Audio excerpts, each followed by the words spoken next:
When the month of Ramadan begins, the gates of the heaven are opened, the gates of hellfire are closed, and the devils are chained. Prophet Muhammad. Assalamu alaikum wa rahmatullahi wa barakatuh. Dear brothers and sisters, Ramadan, the 9th month of the Islamic lunar calendar, holds immense significance for Muslims worldwide. It is a time of spiritual reflection, self-discipline, and heightened devotion. As the month approaches, Muslims eagerly anticipate the opportunity it presents for drawing closer to Allah, seeking forgiveness, and renewing their faith.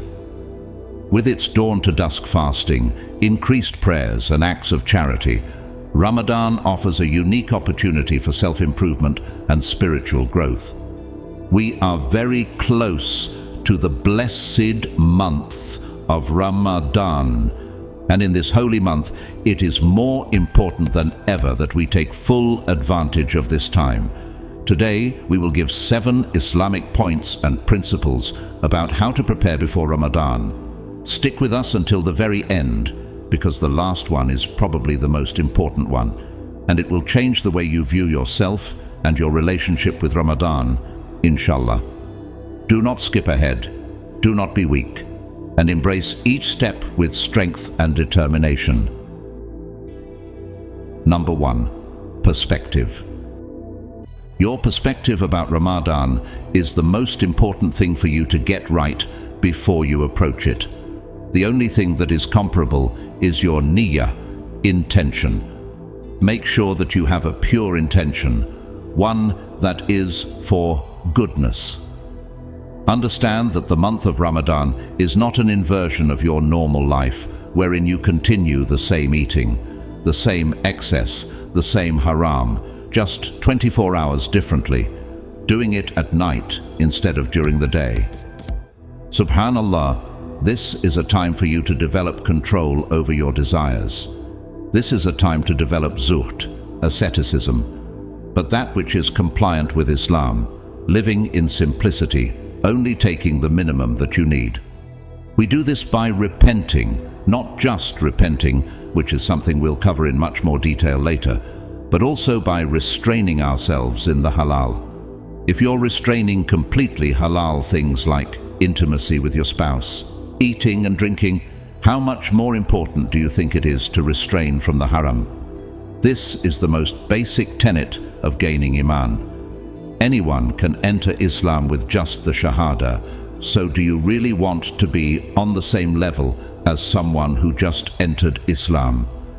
Many of you are born Muslims for decades, your whole lives even.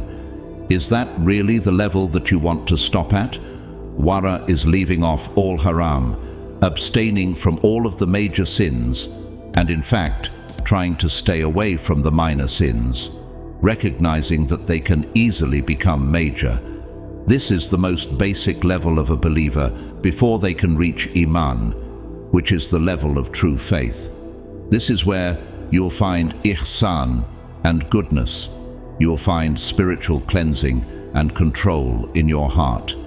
You will be able to rope in your nafs, self, and your inner animal. You will be able to control your spirit, inshallah. This is also a time when there should be a permanent increase in your iman, in your taqwa. These are the things that determine your rank as a Muslim. And if you've fallen off the path, removing yourself from sunnah prayers, even falling into haram, this is the time to clean your life. This is your boot camp, restarting your relationship with Allah. This is when you leave disobedience and pursue acts of obedience. This is a madrasa, school. As many scholars and people of knowledge have said, it is a time for you to reform yourself, and you should not be the same person that leaves Ramadan as you were when you entered it. Principle number 2, prepare. As I mentioned before, this is your time to prepare. Prepare and schedule ahead of time your reading of the Quran, which you should be reading every single day. If you had a tremendous business month where you knew all of your work would be done, wouldn't you plan for it? Wouldn't you prepare the sales and the stocks? Of course you would. This is your month to trade with Allah, to clean your heart, to trade in these things in this dunya world. These temporary pleasures, these meaningless nights, and turn them into something packed with meaning and beauty.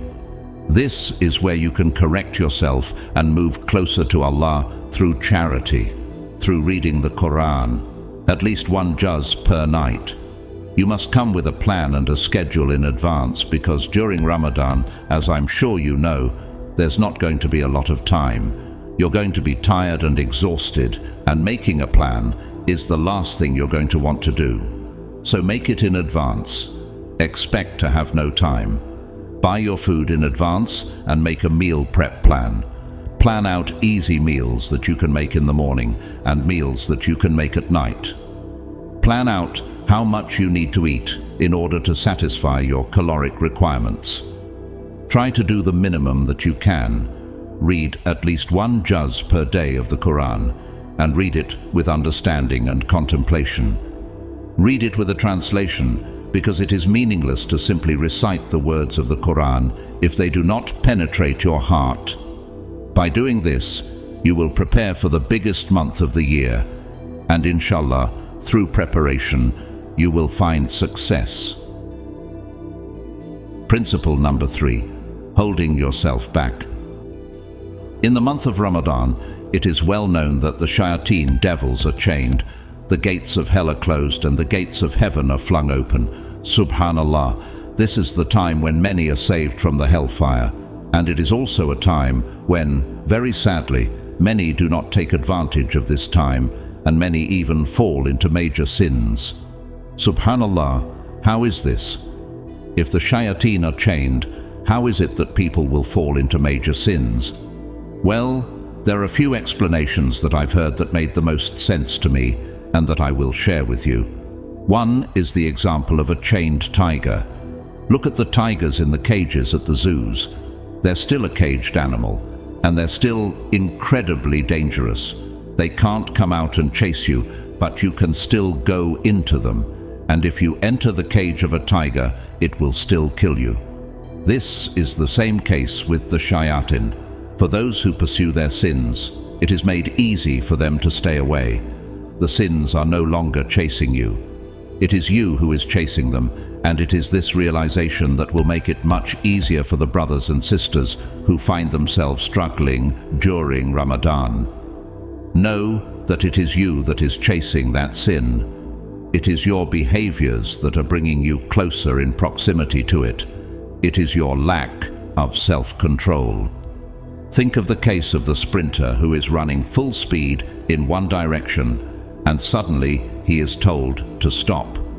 Is he able to stop immediately? Of course not. He has momentum, so he will keep moving forward, even accidentally, until he is able to stop himself smoothly in a similar way. If you are barreling along at full speed in your sins into the month of Ramadan, are you going to be able to stop immediately? Your life has a certain momentum. There is a certain series of habits that you do on a regular basis, even though you do not intend to or mean to. Subhanallah, this can carry many people into a very difficult and terrible situation. So stop yourself now and get your life under control. There's also something very important to reflect on in this. Thoughts have the same effect as doing a sin. Subhanallah, this is tremendously important, and this is actually something that's been proven recently in neurological studies and even in sports science. They did studies comparing two groups of people. One group actually did the action that was requested in the study. The second group just thought about doing the action, and there was a third group who did nothing as a control to measure the differences between these groups. This is standard in scientific studies. What they found was incredible. The control group, of course, did not change at all, and the group that practiced, of course, became much better. But the fascinating finding was the second group who just sat down and imagined doing the action. They improved by 30%. Subhanallah, it was as if they had had literal practice. and they found that there were actual changes in their brains that made them better at the action when they actually did it. Do you know what this means? The people who sit down and think about sins, even though they're not doing them, are actually practicing. They're actually getting better at doing those evil things and changing their brains and changing their hearts to be the same as the people who do them. Subhanallah. The same is true of people who think about good thoughts and think about doing good things.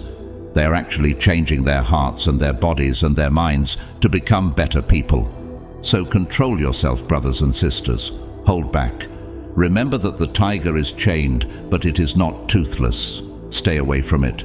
Follow the sunnah and do not think of sin. Rather, think of the good. Principle number 4, self-awareness. Do a full self-survey and be honest with yourself. The Sahaba were known for their brutal self-honesty. The humility and the tremendous goodness of these Sahaba should make our hearts shake. It should make us realize our status and our position in this world, and how corrupt and how far we really are from greatness.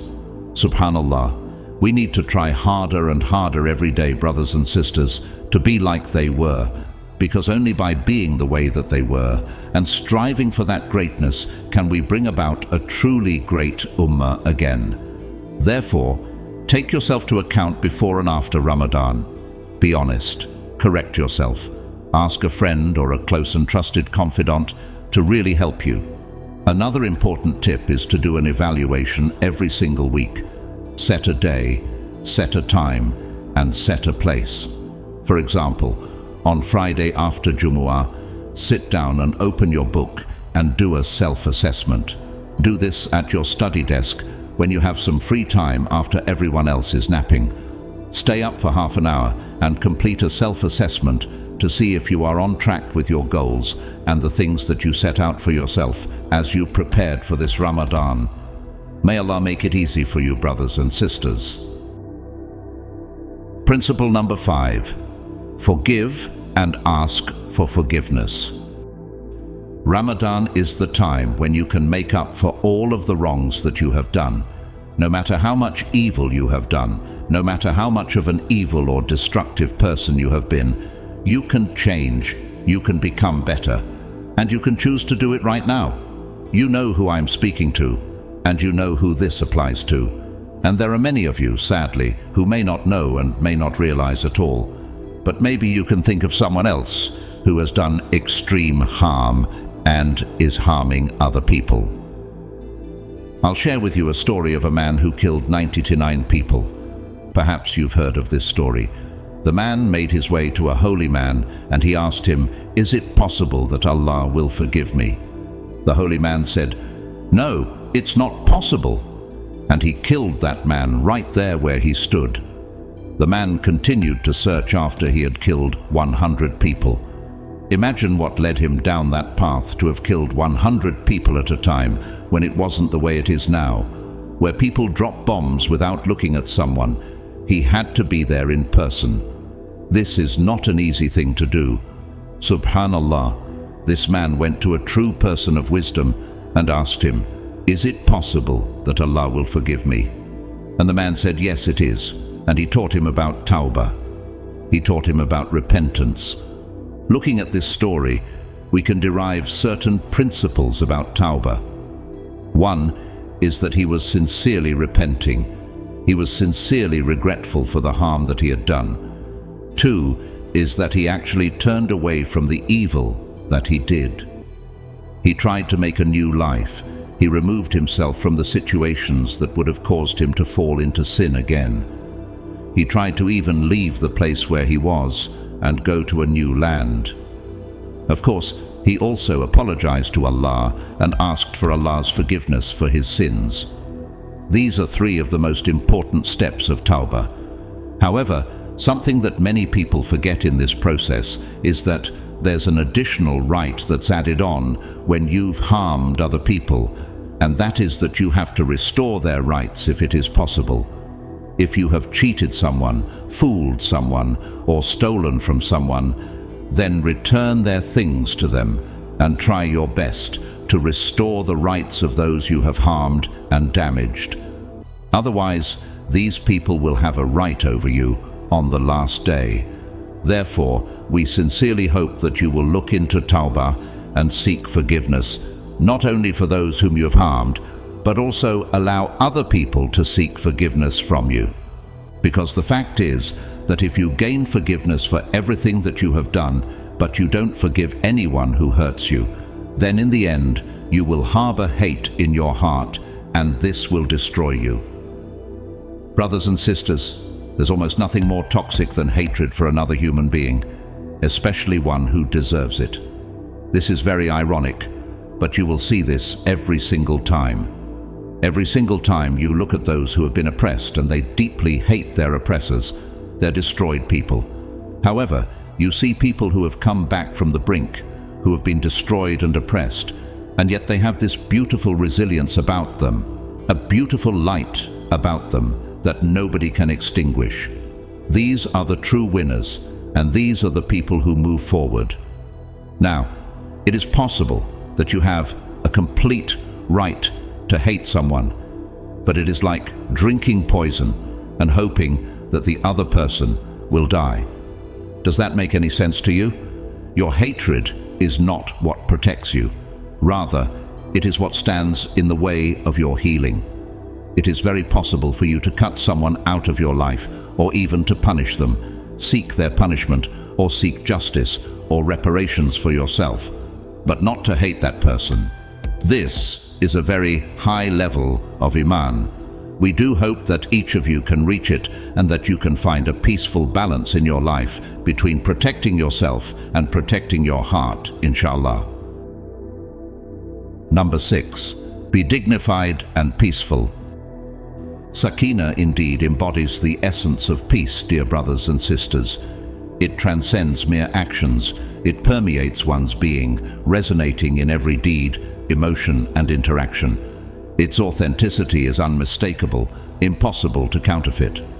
Encounter individuals who embody Sakina, and you'll sense an aura of tranquility enveloping them, a profound acceptance radiating from their very presence. In their midst you find solace, a refuge from the chaos of the world. Their unwavering strength, resolute demeanor, and profound wisdom imbue you with a sense of calmness and clarity.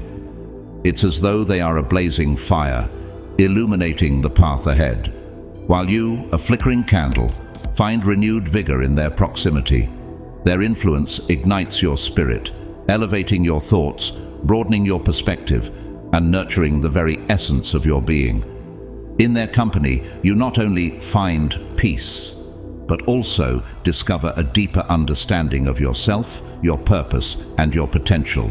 Sakina is more than a state of mind. It's a transformative force that imbues life with meaning, purpose, and harmony. As we strive to embody Sakina in our own lives, let us seek inspiration from those who epitomize this divine attribute, and may their presence kindle the flame of peace within us, guiding us towards a path of enlightenment and inner fulfillment. Indeed, the reminder of great men building other great men resonates deeply, dear brothers and sisters.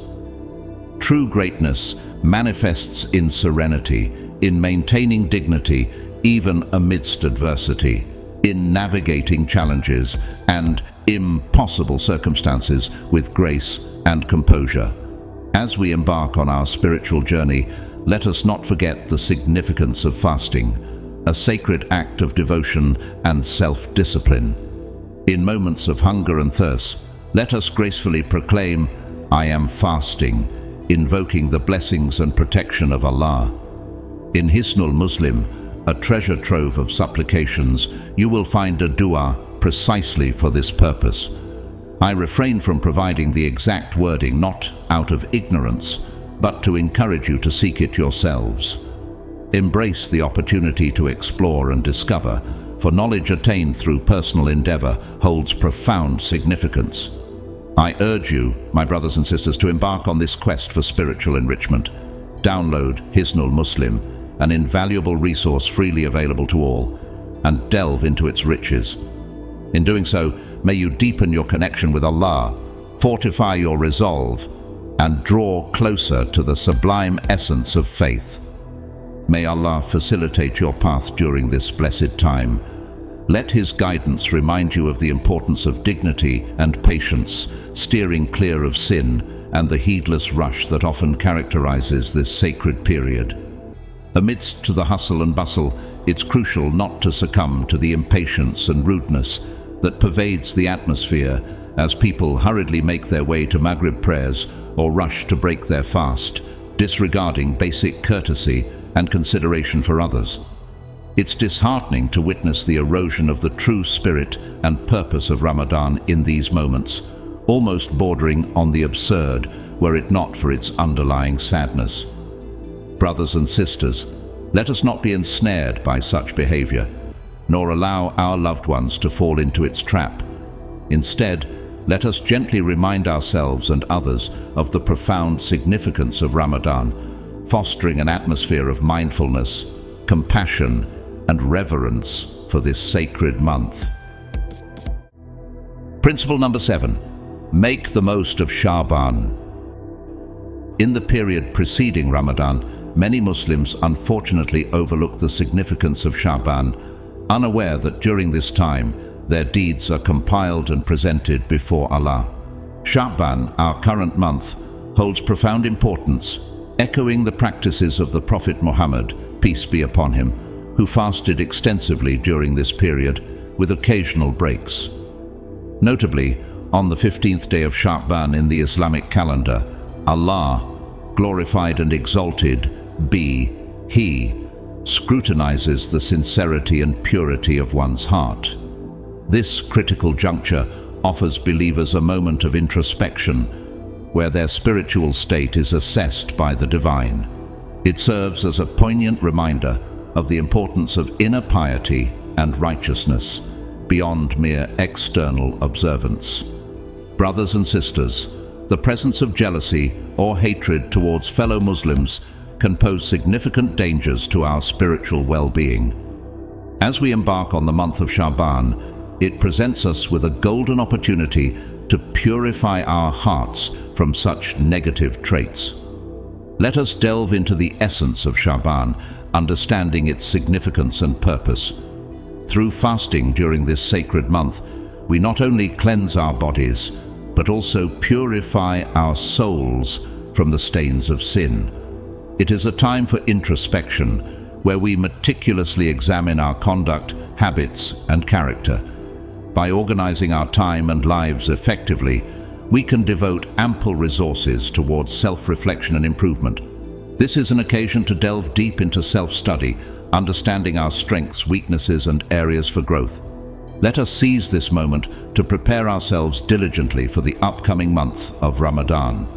By laying a strong foundation in Sha'ban, we can ensure that Ramadan becomes a transformative experience, our best one yet. As we anticipate the blessed month ahead, let us strive to embody the virtues of compassion, humility, and unity, fostering a sense of brotherhood and sisterhood within the Muslim community. May Allah grant us the strength and guidance to navigate this journey of self-discovery and spiritual growth, emerging as better individuals and stronger believers. If you want this message to reach more Muslims, like this video and subscribe to the channel. We are brave to let you know that you made it to the end. May Allah reward you for your efforts. Until next time, stay brave and steadfast. Assalamu alaikum wa rahmatullahi wa barakatuh.